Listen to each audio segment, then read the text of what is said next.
एक छोटा सा गांव था, बांध और हरियाली से भरा, जहां सुबह की किरणें पेड़ों के झरोखों से छनकर आती और पक्षियों की चहचहाहट बच्चों के लिए साज बन जाती। उसी गांव में रहते थे दो बच्चे, आरव और मीरा।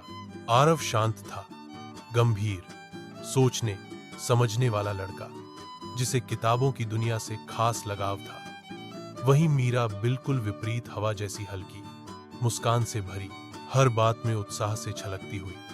दोनों बचपन के दोस्त थे, जैसे दिन और रात, पर साथ हों तो जैसे आकाश तारों से भर जाए। हर शाम स्कूल के बाद दोनों जंगल के किनारे पहुंचते, मिट्टी से खेलते, पेड़ों को छूते और चुपचाप सुनते, जैसे वो कुछ कहना चाहते हो। कभी पत्तों की सरसराहट में कोई गीत सुनाई देता, कभी दूर उड़ते पक्षियों में कोई कहानी। लेकिन एक दिन सब कुछ बदल गया। धीमी, रहस्यमयी आवाज में, मदद करो, बूढ़ा बरगद मर रहा है। मीरा की आंखों में चमक आ गई। उसने आरव का हाथ पकड़ा। हमें चलना होगा, जंगल हमें पुकार रहा है। आरव थोड़ी देर ठिठका, पर मीरा की आंखों में भरोसा देख बोला, अगर तुम साथ हो तो मुझे कोई डर नहीं। वे दोनों जंगल के भीतर कदम रखते हैं। पत्तियां जैसे फुसफुसा रही हों, हवा में कुछ कहने की कोशिश हो रही हो। कुछ ही दूर उन्हें एक चमकदार नीला तोता दिखाई देता है और वो बोलता है, बरगद हमारी आत्मा है।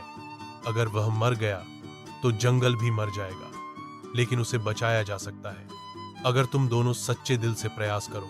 तोता उन्हें एक रहस्यमयी रास्ते की ओर ले जाता है, जहां उन्हें 3 चुनौतियां पार करनी होंगी। एक आत्मविश्वास की परीक्षा, जहां डर का सामना करना पड़ेगा। दूसरी प्रकृति की समझ, जहां उन्हें पेड़ पौधों की भाषा सुननी होगी। तीसरी एक बलिदान, जहां कुछ छोड़कर ही कुछ बड़ा पाया जा सकता है। आरव और मीरा दोनों एक दूसरे की ताकत बनकर हर परीक्षा पार करते हैं।